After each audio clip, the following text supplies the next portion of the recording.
আমাদের নার্সারি লাগোয়া একটা ভাঙাচোরা মন্দির আছে না, ওটাতে তখন নিয়মিত পুজো অর্চনা হতো। ওই মন্দিরের যিনি পুরোহিত, এখন বয়স হয়ে গিয়েছে, চোখে ভালো দেখতে পান না, প্রস্টেটের সমস্যা। যাকে ওর বেশ নাম ডাক ছিল, মন্দিরে বেশ ভিড় হতো। আর ওর কাছে ওর দুই বাপমা মরা ভাগ্নি থাকতো, তাদেরই একজন মনোরমা।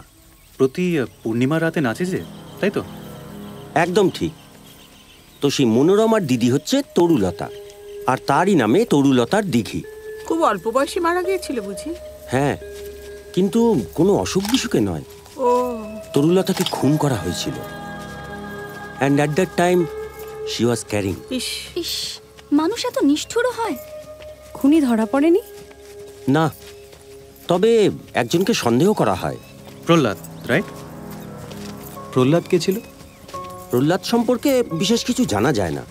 ছেলেটা কোনো রকমে জলে ডুবতে ডুবতে প্রাণে বেঁচে যায়। পুরোহিত মশাই টোটকা জানতেন, ফার্স্ট এড আর কি। তিনি কোনো রকমে শুশ্রূষা করে প্রহ্লাদকে প্রাণে বাঁচান। আপনি এত সব কি করে জানলেন? 12 বছর এই নার্সারির সঙ্গে যুক্ত আছি। এখন তো তাও অনেক কমে গেছে। আগে প্রথম যখন কারোর সঙ্গে কথা হতো, তখন সবাই এসেই মানে ধরুন বিশ্রাম করতে বসা দিনমজুর বিড়ি টানতে টানতে, কিংবা লোকাল কোনো কাস্টমার ফুলের চারা কিনতে এসে ওই একটা কেস নিয়েই কথা বলতো। তরুলতার কেস, সেনসেশনাল স্টোরি তো। একসময় এত শুনেছি যে মনে হয় ঘটনার সময় আমিও এখানে ছিলাম। প্রহ্লাদের কি হলো? প্রহ্লাদ সম্পর্কে বিশেষ কিছু জানা যায় না। আশ্রিত প্রহ্লাদ তরুলতার অ্যাডভান্টেজ নিয়ে তাকে খুন করে পালায়। সেটা অবশ্য অনেক পরের ঘটনা। প্রহ্লাদ যখন এসেছিল তখন ওর বয়স কত হবে, ওই বড়জোর 12-13। তরুলতা আরো ছোট। ওদের বাড়িতে পুষ্যি থাকতো প্রহ্লাদ। আর ঘটনাটা যখন ঘটে তখন তরুলতার বয়স অ্যারাউন্ড 18-19।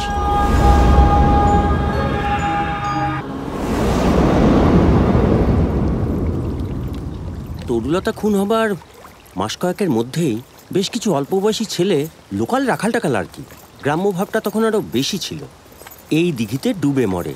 স্নান করতে নেমেছিল। ডান পিঠে ছেলে সব লুকিয়ে চুরিয়ে সাঁতার কাটতে নেমেছিল। সেই থেকে তরুলতার দিঘি?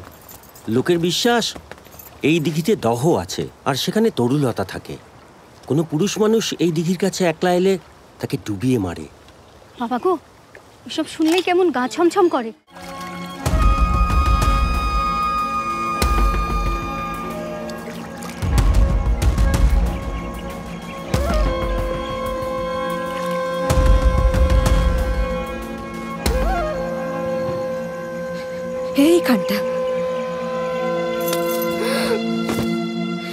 এইখানটা আমার দিদির হাতের কাজের চুড়িগুলো ভেঙে পড়েছিল চারিদিকে, আর একটা ব্যাগ ভর্তি কাপড় চোপড়। ওই শয়তানটা বিয়ের লোভ দেখিয়ে এখানে নিয়ে এসে খুন করেছিল।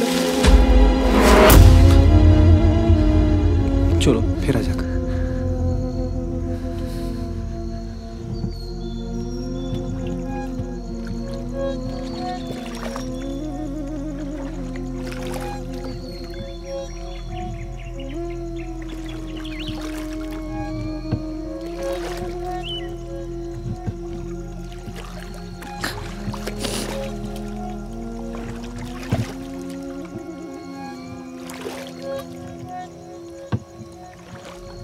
তাহলে কি বুঝলেন? ভূত টুত কিছুই নেই, রয়েছে শুধু কতগুলো গুমড়ে মরা নষ্ট হয়ে যাওয়া জীবন। পরকাল বলে কিছু আছে কিনা জানি না, যদি থাকে তাহলে আমার দিদি কেমন আছে তাও জানি না। শুধু আমি, মামা, আমরা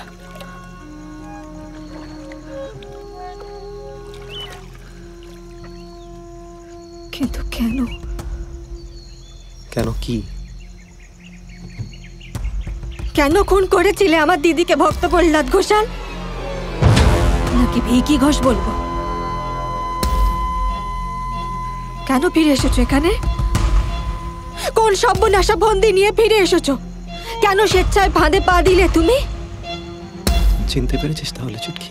খবরদার, খবরদার, তুমি ওই নামে আমাকে ডাকবে না।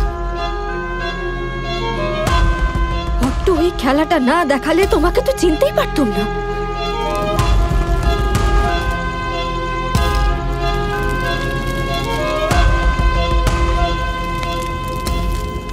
আমায় চিনতে পেরে পট্ট অতটা আপসেট হয়েছিল। Quite a phenomenal prowess, I must say. আমাকে চিনতে পারা সহজ নয়। I have done a nose job.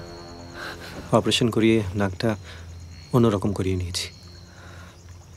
সারাটা জীবন তো পালিয়ে বেড়াচ্ছি। কিন্তু শেষ রক্ষা আর হলো কই? তোমার না জলে ভাঁড়া?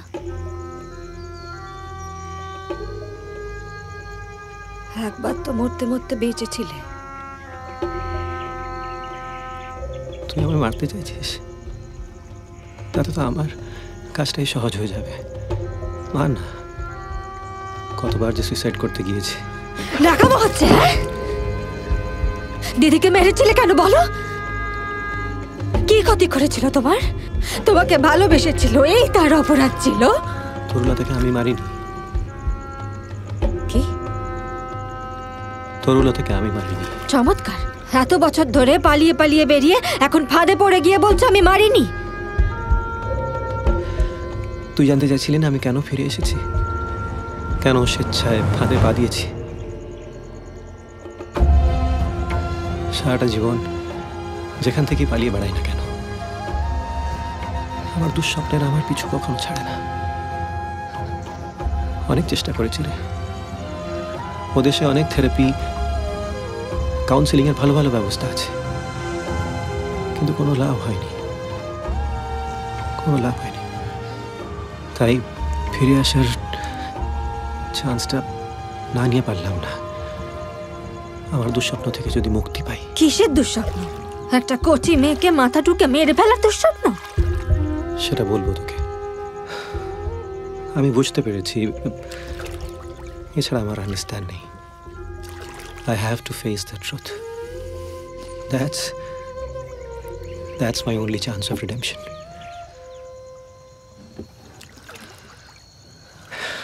আচ্ছা, তোর মামিমার কি হয়েছিল বলতো?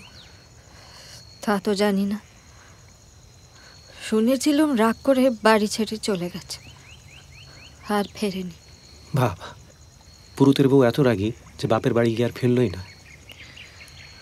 নিজের ছেলের পর্যন্ত খোঁজ নিল না। কি বলতে চাইছো? আমি যখন ওখানে থাকতাম কে কোথায় শুতো মনে আছে? তার সঙ্গে দিদির খুন হয়ে যাওয়ার কি সম্পর্ক? আছে সম্পর্ক, বল না।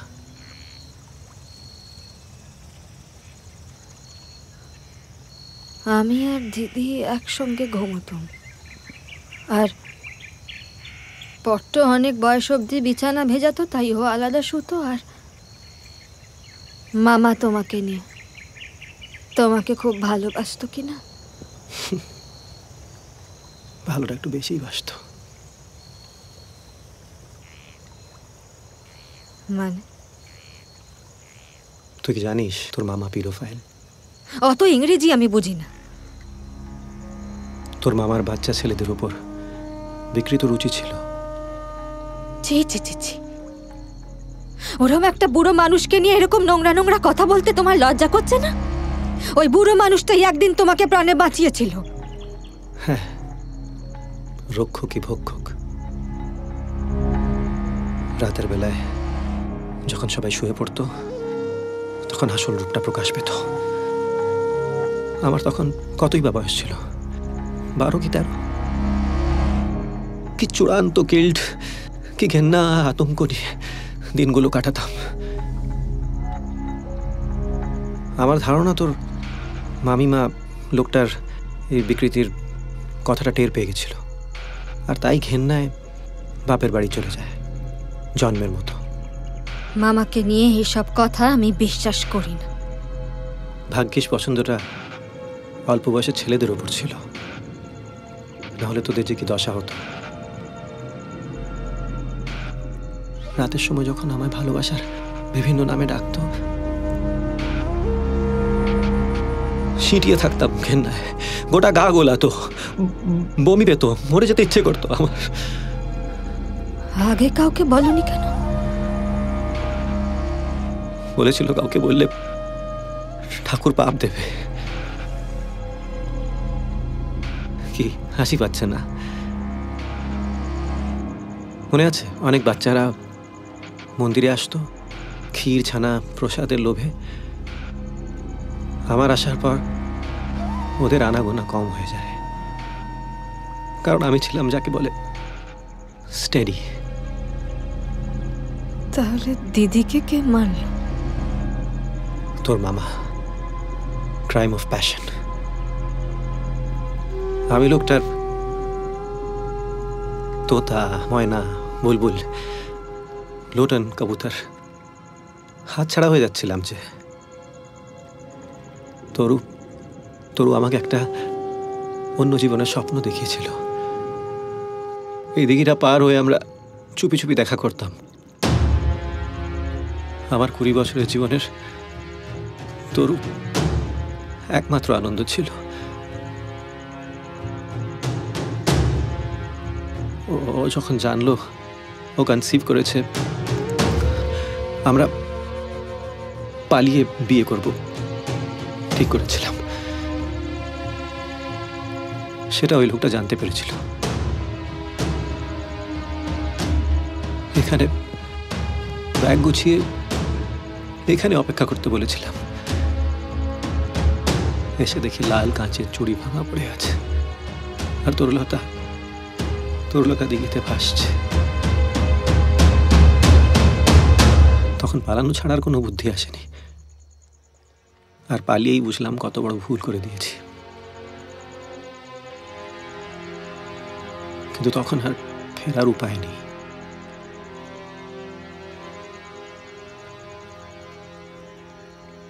আর ওই রাখাল ছেলেগুলো?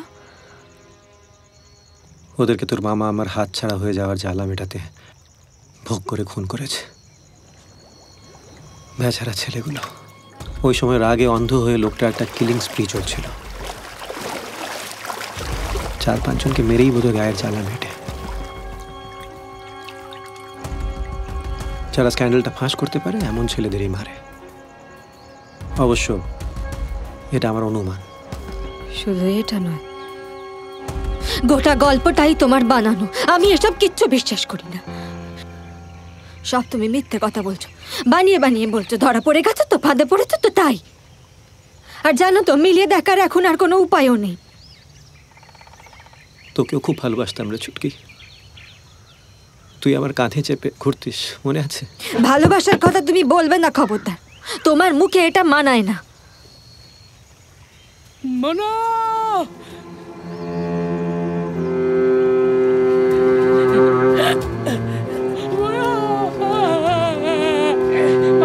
বাবা, বাবা,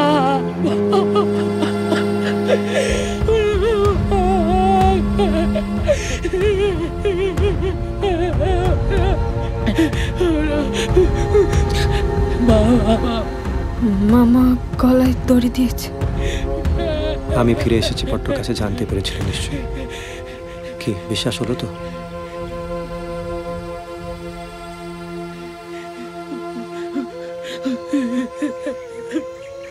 আফটার অল আপনি আমাদের গেস্ট। কাঁদিসনি? ঘুম তো হয়নি? ভোরবেলা একা একা বেরিয়ে গেলেন দেখে আমি বাধ্য হয়ে এরিকার বান্টির সাথে একটু ফলো করলাম আর কি। বলা যায় না তো, বিপদ আপদ যদি কিছু হয়। I am really sorry. সে ঠিক আছে, সে ঠিক আছে। তবে এখানে যা দেখেছেন, দ্যাট চ্যাপ্টার ইজ ক্লোজড। আচ্ছা, ভালো কথা। আমি শুনলাম আপনার নাকি হাটে ফুটো। এইভাবে স্ট্রেস নিয়ে নাচা কিন্তু ঠিক হচ্ছে না না। না, ও নাচ তো জাস্ট টু টেক রিভেঞ্জ, তাই না রে ছুটকি? আর নাচবে না, এবার ওর হার্টের ট্রিটমেন্ট আমি করাবো।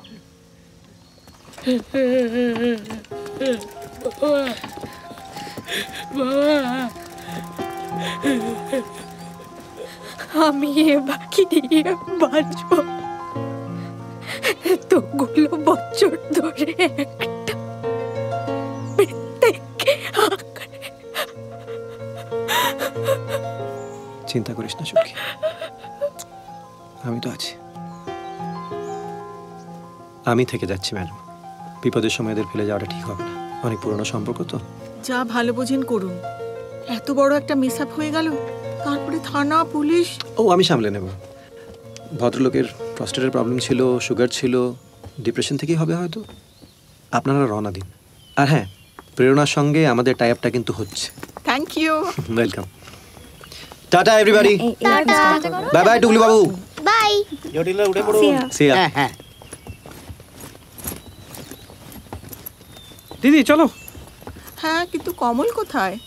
শানকেও তো দেখছি না। হ্যাঁ, আপনি কাক ভরে কোথায় ভ্যানিশ হয়ে গেছিলেন? আপনাকে আমি খুঁজছিলাম। সে বিশাল বৃত্তান্ত, রহস্য রোমাঞ্চে ভরপুর। শুনতে হলে আরেকদিন দেখা করতে হবে।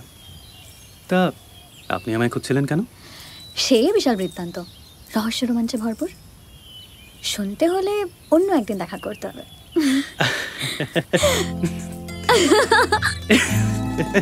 থাক, ওরা ওদের মতো সময় নিক, আমাদের তাড়া নেই। Dear, সায়নদা and melancholy, blue, কমলকলি। আমাদেরও নাকি হবে, কে জানি বাবা কবে।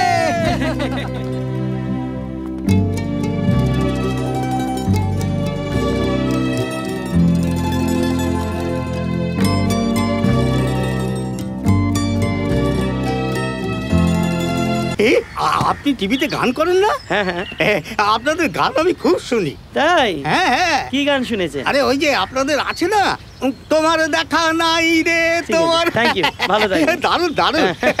আচ্ছা আচ্ছা।